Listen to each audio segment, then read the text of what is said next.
Bonjour à tous et bienvenue sur NutriCast, premier média audio consacré à la phytothérapie et à la micronutrition. Sur NutriCast, on échange avec tous les acteurs de la nutraceutique, les producteurs, les fabricants, les distributeurs et plus encore pour une plus grande transparence du secteur et une meilleure compréhension de ce que vous consommez. L'émission du jour est consacrée à l'acide hyaluronique, l'actif star des marques cosmétiques, la molécule numéro 1 en esthétique, mais que l'on n'envisage pas forcément en tant que complément alimentaire. Et pour parler de l'acide hyaluronique, nous sommes avec Marine Capron, responsable France de la société Roelmi. Bonjour Marine. Bonjour. Vous allez bien ? Très bien, et vous ? Eh bien écoutez, ça va plutôt pas mal, d'autant qu'aujourd'hui on va prendre un petit coup de jeune en parlant de l'acide hyaluronique avec vous Marion. Juste un mot sur la société Roelmi HPC qui est spécialisée dans le développement de produits et ingrédients d'actifs dans les compléments alimentaires mais aussi en cosmétique, c'est bien cela ? Oui, tout à fait. Comme vous l'avez dit, donc on est producteur d'actifs dans ces deux domaines, la cosmétique et les compléments alimentaires. La maison mère est basée en Italie et on développe donc des technologies vraiment particulières pour proposer des innovations en fait dans ces deux domaines-là. Et en effet, un point important aussi, c'est que comme on travaille sur ces deux domaines, il y a de plus en plus aujourd'hui de travaux transversaux en fait, des concepts qu'on appelle in and out, qui permettent en fait pour les consommateurs d'utiliser à la fois un cosmétique et un complément alimentaire pour une efficacité ciblée et boostée. Donc voilà aussi un petit peu la logique qu'on peut avoir sur l'acide hyaluronique, qui est un actif bien connu des consommateurs. Et du coup, effectivement, bien représentatif de cette tendance in and out, c'est-à-dire la beauté extérieure et intérieure, avec ce qu'on appelle aussi la nutri-cosmétique, qui allie gélules et crèmes, par exemple. C'est un exemple qu'on voit se répandre de plus en plus. Alors, on va revenir du coup sur l'acide hyaluronique. On en entend parler.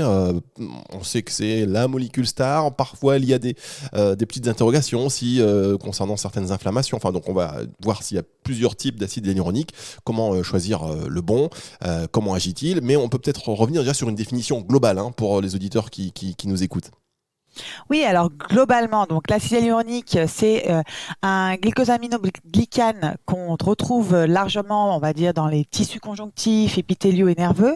Par exemple, on va les retrouver dans le liquide synovial, dans les muqueuses, dans le cartilage, la peau et d'autres endroits de notre organisme.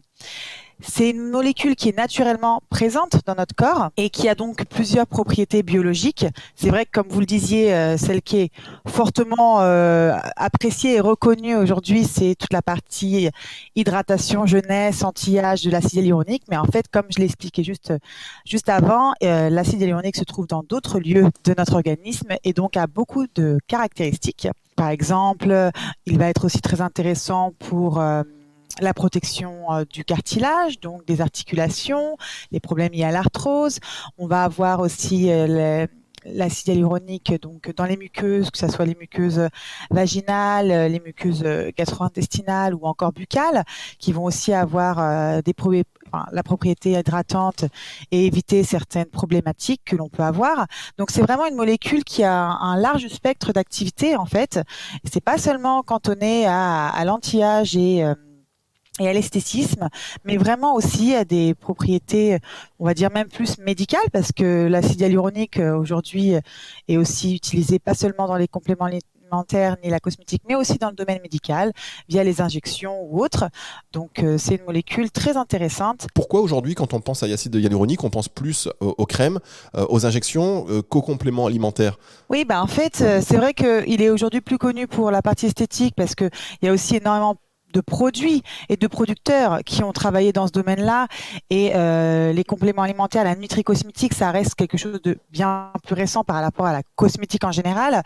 Il faut savoir, comme je l'ai dit, que l'acide hyaluronique, donc qui est présent naturellement dans notre peau, il va en fait se lier à des récepteurs cellulaires. Donc souvent, on va retrouver le CD44, le TLR4, enfin différents récepteurs liés à l'acide hyaluronique qui vont en fait envoyer des signaux et déclencher des mécanismes biologiques. Donc il y a des mécanismes qui vont être liés à la peau, mais d'autres mécanismes qui vont être liés à d'autres aspects de notre organisme.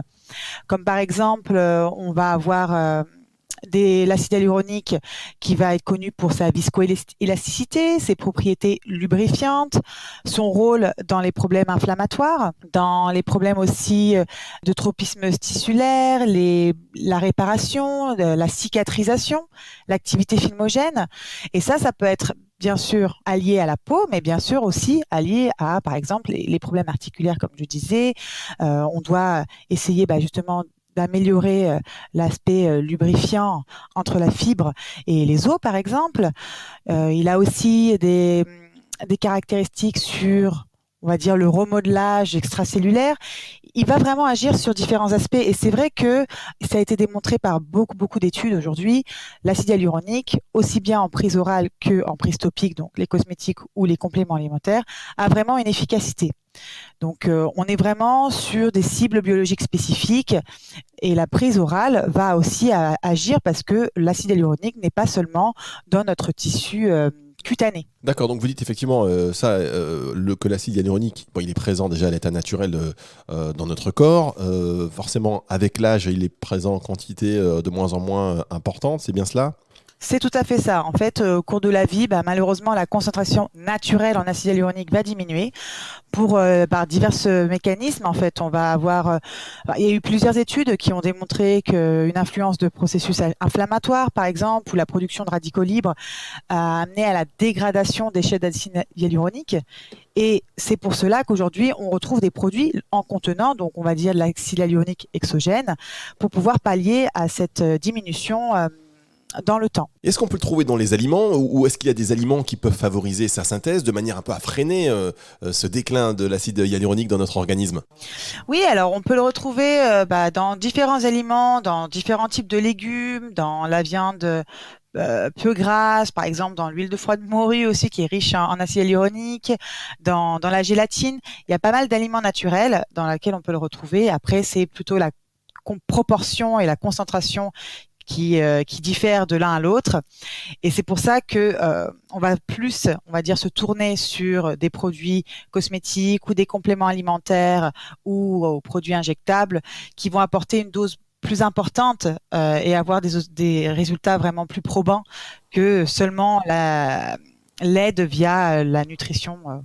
Oui, Classique. l'alimentation traditionnelle. Alors juste, Ouais. quand on parle d'acide hyaluronique et des injections, et c'est pour ça que je vais peut-être tourner un peu autour de ça par rapport aussi à l'émission, en tout cas sur ce sujet-là, avec par rapport aux auditeurs aussi, parce que comme moi, on pense à acide hyaluronique, on va penser injection, on va penser crème. Donc d'accord, on va revenir après dans les compléments alimentaires plus largement, mais juste par rapport aux effets, on sait que c'est une efficacité prouvée, mais en revanche, sur ce qui est par exemple côté injection ou crème, que c'est un côté assez momentané. J'ai cru comprendre que ça durait, par exemple pour les injections, ça pouvait durer 48 heures ou 72 heures et au-delà, ça retombe. Alors est-ce que l'un des effets recherchés de la prise de compléments alimentaires d'acide hyaluronique, c'est aussi le prolongement de cet effet d'injection ou de crème? Oui, tout à fait, parce que comme vous le dites très bien, c'est le problème vient vraiment aussi du temps d'efficacité. Donc c'est vrai quand on pense à injection, on pense un peu spot. Même quand par exemple on a eu un problème de hanche, des problèmes d'articulaire, on va utiliser des injections à l'acide hyaluronique. Ça va nous soulager pendant un certain temps, mais malheureusement, ça va pas être dans la durée. Bon, les compléments alimentaires, le concept ici, c'est aussi de pouvoir proposer un traitement qui ne soit pas trop long, parce que c'est aussi important de pouvoir montrer une efficacité rapide et qui puisse continuer aussi dans le temps. Après, bien sûr, un complément alimentaire, ça reste quand même aussi avec une durée d'efficacité. Donc, ce sera aussi quand même à renouveler. Vous parlez d'efficacité, Marine. Encore faut-il qu'il y ait également la qualité, car de l'acide hyaluronique, il y en a beaucoup sur le marché. Et tous ne se valent pas, évidemment. Donc, autant s'appuyer sur ceux dont l'efficacité est avérée par des études cliniques. Je pense que c'est un élément fondamental. Oui, en fait, effectivement, on retrouve beaucoup de publications et de bibliographies sur l'acide hyaluronique. Les études cliniques sont, pour moi, je trouve très importantes parce que c'est vraiment la touche finale pour confirmer l'efficacité. Et on en retrouve déjà pas mal sur le marché, mais c'est vrai que chez Roelmi, c'est un point très très important pour le développement de nos actifs. Donc toutes nos gammes d'acide hyaluronique vont être prouvées via les études cliniques. Donc par exemple, si on prend l'actif que l'on a développé sur le concept anti-âge, il a une étude clinique démontrant donc la réduction des rides, l'augmentation de l'élasticité, l'augmentation de l'hydratation de la peau, ou bien encore notre actif qui cible les problèmes articulaires. On a vraiment aussi une étude clinique démontrant la réduction des inflammations liées aux articulations et les douleurs liées à l'arthrose aussi. Et pareil, comme vous disiez pour les muqueuses, là on travaille sur, par exemple, la sécheresse vaginale. On a une étude clinique à ce sujet-là, démontrant la sécheresse vaginale va avoir beaucoup d'impact néfaste sur le confort pour les femmes. Et du coup, on a donc démontré via l'étude une amélioration de cet aspect-là via différents caractères et donc éviter en plus quelques dysbioses que l'on peut retrouver via la sécheresse. Donc c'est ça un petit peu le concept, c'est les études cliniques, ça reste très très très important parce que aujourd'hui sur le marché on peut trouver de l'acide hyaluronique un petit peu partout, hein. C'est devenu une molécule tellement de mode, mais il faut s'assurer que la molécule fonctionne parce que tous les acides hyaluroniques ne fonctionnent pas de la même manière et pour cela, l'étude clinique est nécessaire. Tous les acides hyaluroniques ne fonctionnent pas de la même manière. On va revenir sur cette phrase dans un instant, Marine, juste après ceci.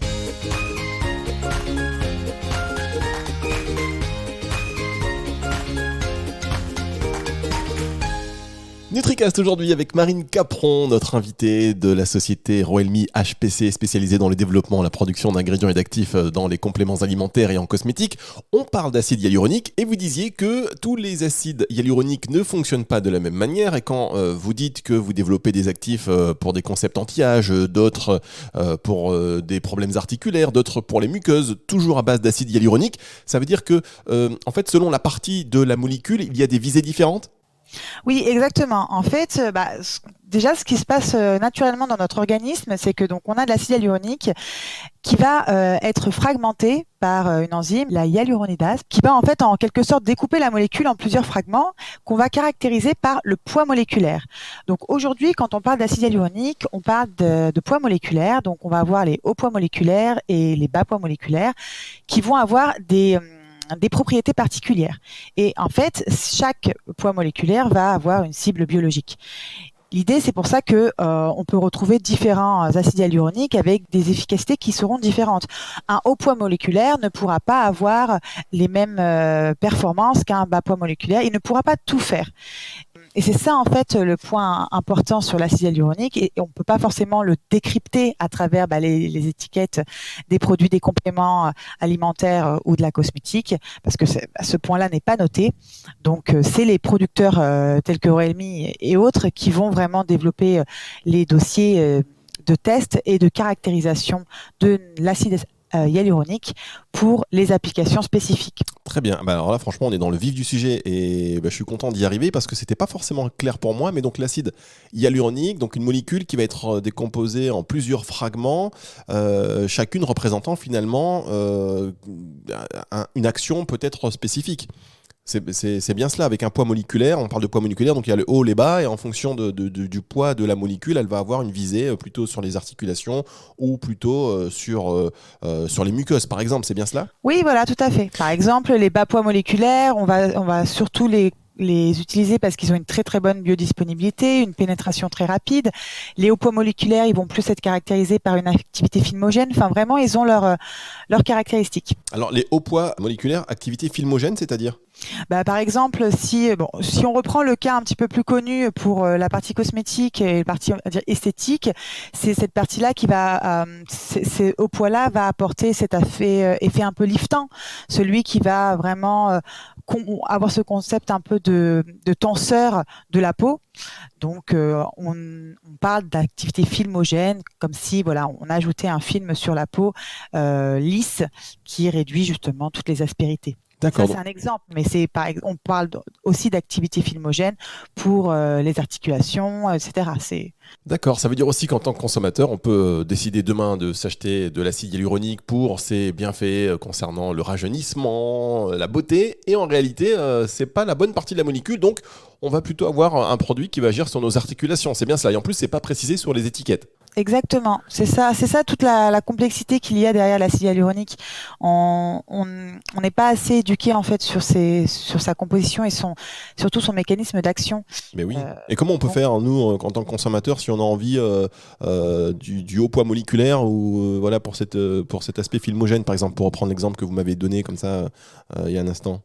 Après, c'est vraiment se rapprocher des marques, donc toutes les personnes qui commercialisent les produits, et discuter avec elles pour connaître un petit peu les études cliniques qui ont été faites et comprendre, parce qu'en fait, au final, c'est vraiment l'efficacité qui va vraiment prendre le dessus.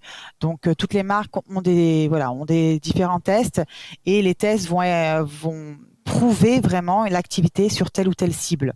D'accord, très bien. Alors vous, puisque c'est vous qui produisez ces actifs pour aussi les marques qui vont après distribuer ces produits, j'imagine que ces marques aussi vous demandent quelles des visées précises, ou c'est vous qui leur précisez par rapport à la technologie que vous avez développée, puisque vous avez une technologie très, très spéciale pour aller développer ces actifs.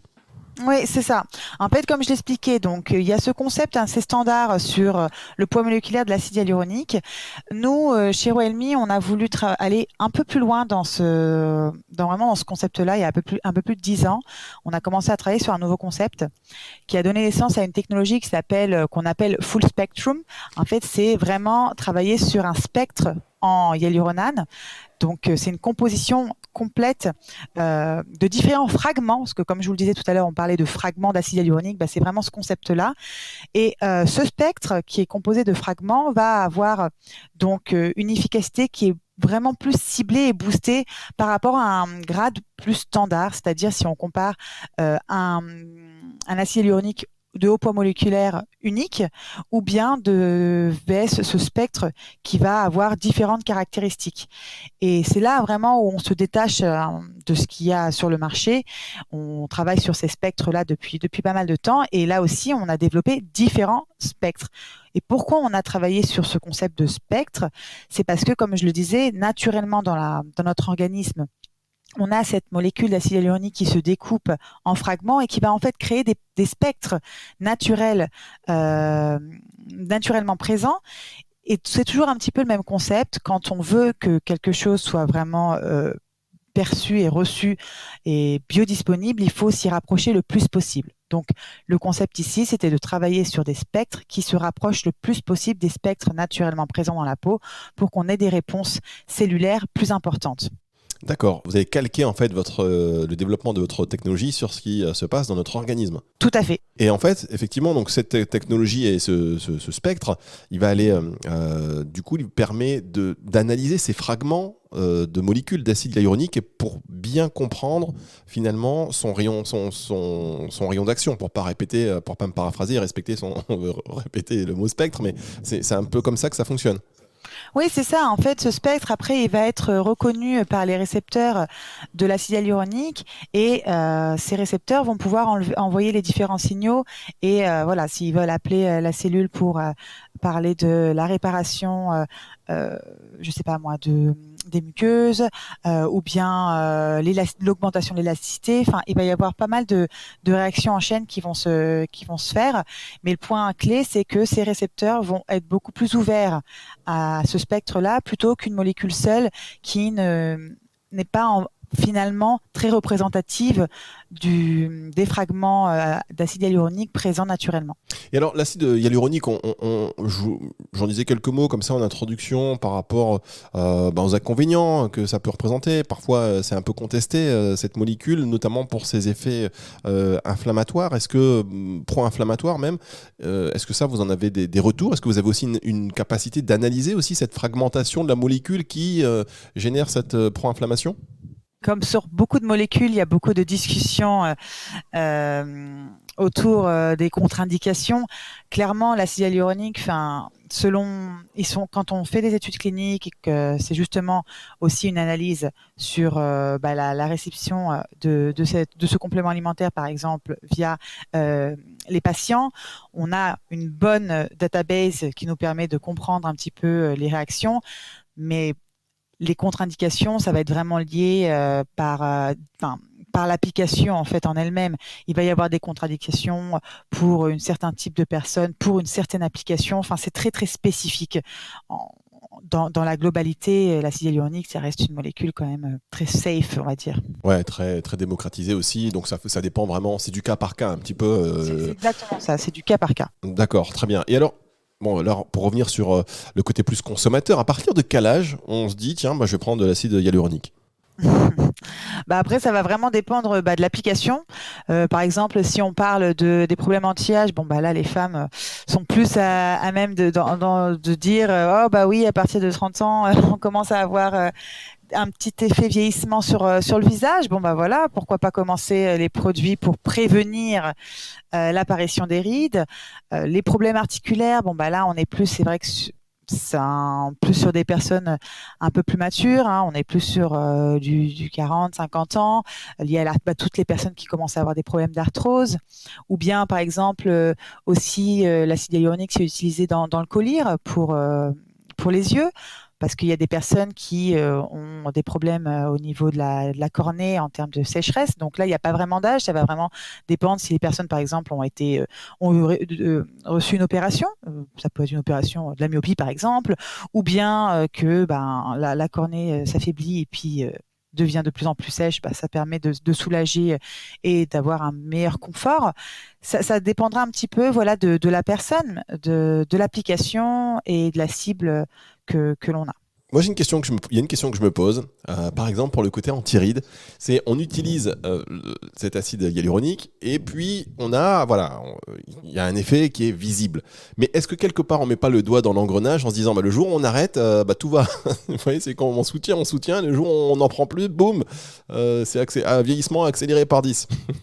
Non, alors on n'aura pas vraiment cet effet-là. Le concept, c'est que, comme on l'a dit tout plus préalablement, en fait, dans le temps, notre peau va vieillir et donc la concentration en acide hyaluronique naturel diminue.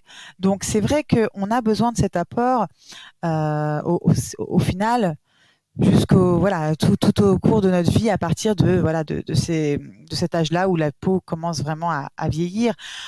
On ne va pas forcer la population à utiliser de l'acide hyaluronique tous les jours pendant toute leur vie.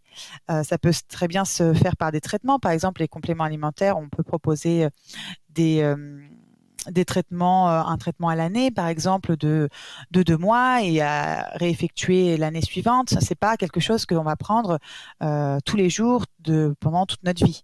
C'est pas le but. Ça doit être quelque chose qui ne doit pas apporter d'inconvénients ou que ça soit contraignant aussi à l'utilisation. Les compléments alimentaires, c'est aussi pratique sur cet aspect-là parce que bon, ça peut être sous forme de gélules, c'est assez simple à l'utilisation quotidienne, mais non, on n'aura pas, enfin, c'est pas parce qu'on va arrêter un autre traitement, on va terminer un traitement que là tout de suite on va avoir un vieillissement accéléré ou quoi que ce soit.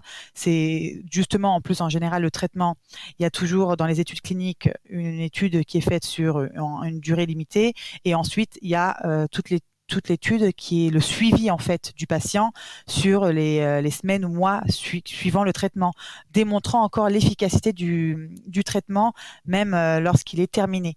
Donc on va pas l'utiliser constamment tout le temps. Il y a pas de risque D'accord. d'accélération. Attends, je vais vous poser une question toute bête, hein, mais des fois on peut se dire ça, tiens, si je commence, est-ce que si j'arrête, d'un seul coup, ça va faire un effet catastrophique. Donc merci de ces précisions, Marion. Alors juste pour revenir sur la technologie que vous utilisez, puisque vous donc vous avez cette technologie qui est basée un peu finalement sur le mimétisme entre votre technologie et ce qui se passe dans l'organisme, et vous allez avoir ce spectre qui va finalement analyser la molécule d'acide hyaluronique qui a telle et telle visée ou qui va être performante dans pour telle et telle action. Est-ce que aujourd'hui, sur cette technologie, donc ça fait 10 ans que vous travaillez pour développer ces actifs, est-ce qu'aujourd'hui c'est bien identifié? Est-ce que vous pouvez encore l'améliorer? Où est-ce que vous en êtes aujourd'hui? En fait, elle est bien identifiée. Pour vous expliquer un petit peu comment aussi on développe ce spectre, pour revenir à l'histoire de cette technologie, elle vient vraiment du process de biofermentation qu'on utilise chez Hero&Me. C'est-à-dire que via des variations spécifiques de certains paramètres, tels que la température, la pression et le temps, durant le process de biofermentation, on est capable d'obtenir nos spectres. Donc cette technologie, elle a été standardisée, elle a été vraiment évaluée pendant de nombreuses années. On a fait un screening incroyable sur les différents spectres que l'on pouvait avoir et on les a tous testés. On avait des spectres, par exemple, qui n'avaient pas du tout d'efficacité vraiment probante et d'autres qui se démarquaient énormément sur une activité. C'était ça qui était très intéressant. Et à travers ce screening qu'on a fait en études préliminaires, on a pu vraiment standardiser et contrôler notre process de biofermentation pour pouvoir maintenant développer des molécules qui auront une activité voilà, très ciblée par la suite. Donc c'est vraiment très contrôlé de notre côté. C'est de l'orfèvre, du travail d'orfèvre. Vous savez exactement le rayon d'action de la partie de la molécule d'acide hyaluronique. C'est bien cela. C'est bien ça. Et donc vous la proposez après au laboratoire. Dit, bah, tiens, vous, un laboratoire qui vient vers vous et qui vous dit bah, tiens, moi je recherche un acide hyaluronique pour un effet plus articulaire. Vous allez lui donner la partie, l'actif qui va convenir à un produit performant après à mettre sur le marché. Exactement, parce que nous, on croit vraiment chez Roelmi en la spécificité du spectre en acide hyaluronique, que l'acide hyaluronique ne peut pas tout faire, ne peut pas englober toutes les propriétés, et donc la spécificité joue un rôle important. Donc c'est ça le point clé, et c'est vrai qu'on suit un petit peu en fait les demandes sur le marché pour pouvoir ensuite développer de nouveaux spectres. Là aujourd'hui, on en a 3 majeurs, mais par la suite, on est aussi encore en quête de nouveautés sur les cibles.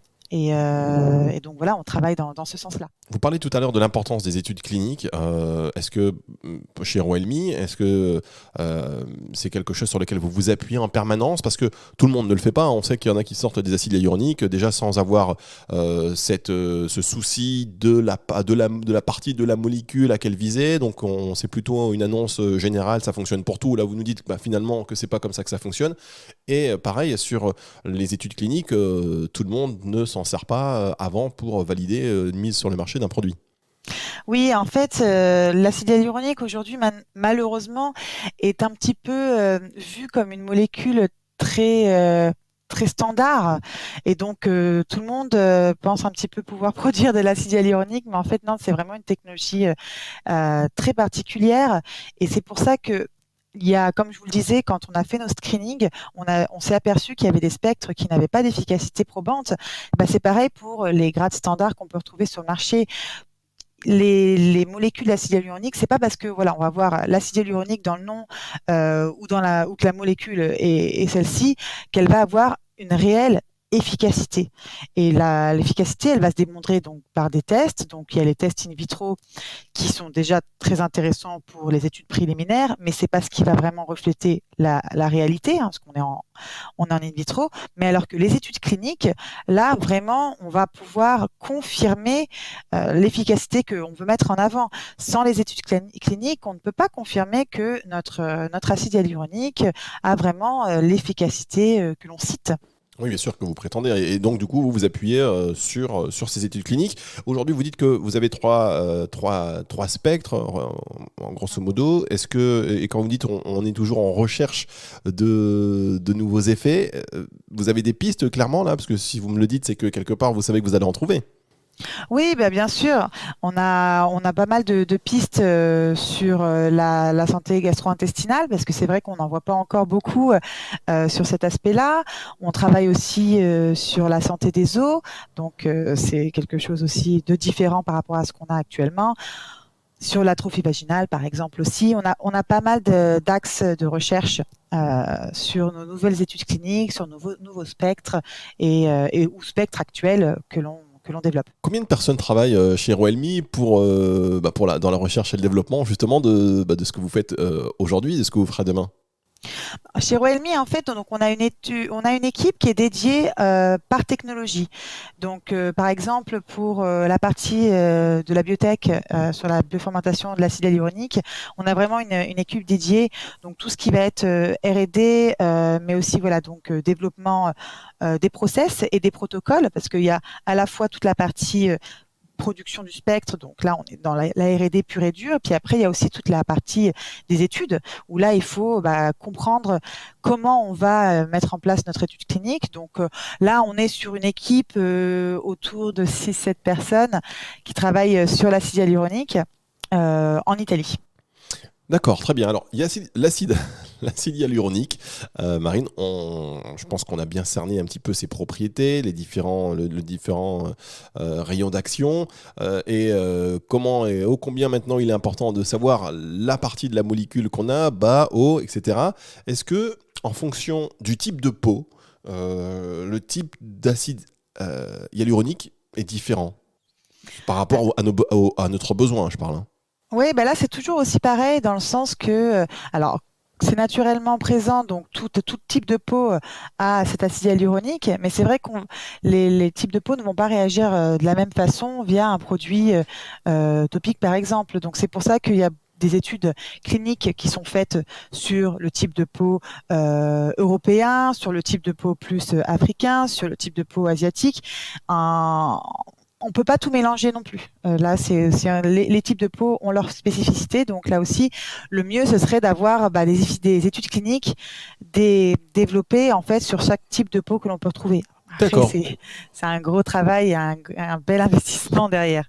Oui, parce que ce serait génial en fait. Et c'est vrai qu'aujourd'hui, il y a des injections, bon, plus particulièrement peut-être pour les injections, après pour la prise de compléments alimentaires, même si quelque part c'est le même mécanisme, hein, mais en fonction du type de peau, on pourrait prendre telle ou telle partie ou autre partie de la molécule d'acide hyaluronique en fonction de ce qui nous correspond le mieux. C'est quelque chose qui peut être envisageable ou c'est juste une utopie? Non, après, c'est aussi là, les marques commencent à faire aussi toutes les analyses.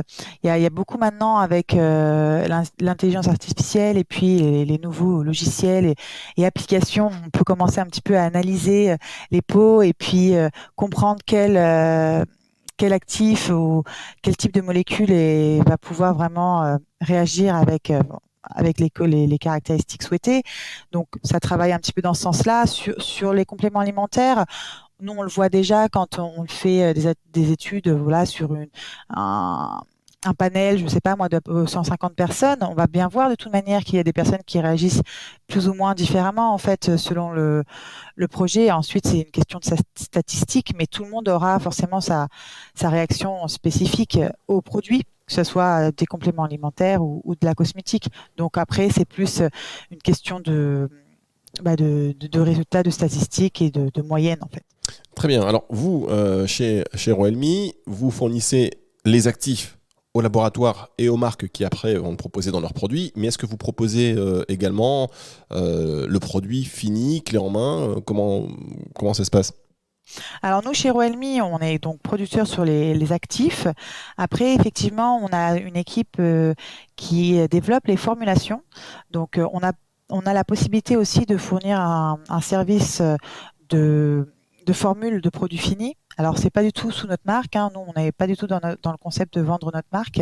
Mais effectivement, on a des clients qui vont, par exemple, ne pas avoir la capacité, soit en termes de production ou n'ont pas la capacité en laboratoire, tout simplement de pouvoir développer des produits. Nous, on peut aussi travailler avec eux sur le produit fini. Si c'est par exemple des marques euh, des sociétés plus, on va dire, aspect marketing. Donc, ils ont tout le concept marketing autour, mais ils n'ont pas les locaux pour développer ou même l'expertise technique pour développer le produit fini. Nous, on peut travailler avec eux et leur aider à produire, en fait, à fournir cette formule sur leur marché.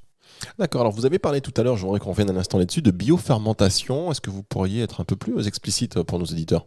Oui, alors en fait, sur la biofermentation, en fait, c'est comme ce qu'on peut. La biofermentation, elle collecte pas mal de molécules qu'on retrouve aujourd'hui assez connues. Par exemple, si on pense au ferment lactique, si on pense à l'acide hyaluronique, c'est tout simplement une souche que l'on va nourrir via des substrats, des organismes, et qui vont permettre de développer et de produire en fait une autre molécule. Donc, on part d'une souche spécifique. Alors, l'acide hyaluronique peut être développé à partir de différentes souches, et selon la chose qu'on utilise avec le substrat, et ensuite on obtient l'acide hyaluronique comme molécule. D'accord, donc la biofermentation, une technique de production d'acide hyaluronique basée sur la culture de micro-organismes en milieu fermé. Juste un mot sur vos clients qui sont des laboratoires, des distributeurs. Est-ce que eux-mêmes analysent vos produits? Est-ce qu'ils vous aident justement aussi à avancer dans vos recherches? Complètement, parce qu'en plus, on a des clients qui vont faire parfois des nouvelles études sur nos références eux-mêmes, parce qu'il y a des clients qui peuvent aussi se le permettre. Et donc, on apprend aussi beaucoup de nos clients, parce que nous, on a voilà, un certain budget sur chacune de nos références. Tous les ans, on va développer de nouvelles études, de nouveaux axes. Mais c'est vrai que les clients qui, en plus, peuvent nous apporter des connaissances. Nous, on est toujours avides de connaissances et surtout via un autre angle d'approche, c'est très intéressant. Donc oui, effectivement, les clients c'est vraiment un travail d'équipe. Donc, technologie spécifique mise en place pour exploiter le mieux possible l'acide hyaluronique. Est-ce qu'il y a d'autres choses que vous proposez également et sur lesquelles vous avez mis en place rapidement, pour terminer, pour lesquelles vous avez mis en place donc, des technologies particulières, à part l'acide hyaluronique? Oui, on travaille sur pas mal d'aspects. Donc, je vous disais sur la production de probiotiques aussi, donc de ferments lactiques pour les compléments alimentaires. On travaille sur différentes technologies, mais aussi on est en train de faire.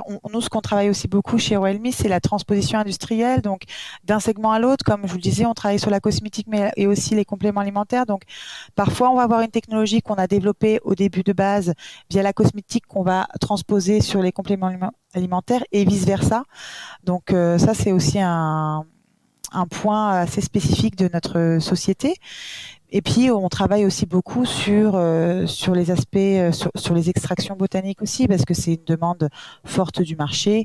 Et là, tout va se jouer aussi sur les process qui sont utilisés, le côté vraiment de durabilité, là où on rentre beaucoup plus dans ce domaine-là quand on parle d'actifs botaniques, l'origine, le traitement qui est utilisé, les sources qui sont utilisées.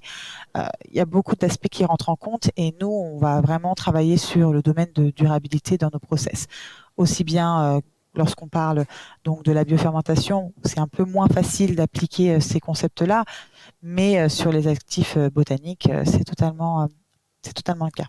Eh bien, merci beaucoup Marine Capron. On a fait le tour aujourd'hui en ce qui concerne l'acide hyaluronique. On a appris énormément de choses sur le poids moléculaire notamment et ses différentes visées. Merci beaucoup Marine d'avoir participé à cette émission NutriCast aujourd'hui. Vous êtes la responsable France de la société Royalmi HPC, spécialisée donc dans le développement, la production et les ingrédients d'actifs dans les compléments alimentaires et en cosmétiques. Je vous invite à écouter cette émission sur nutricast.fr évidemment, à la partager, à la commenter et je vous dis à très bientôt. Au revoir.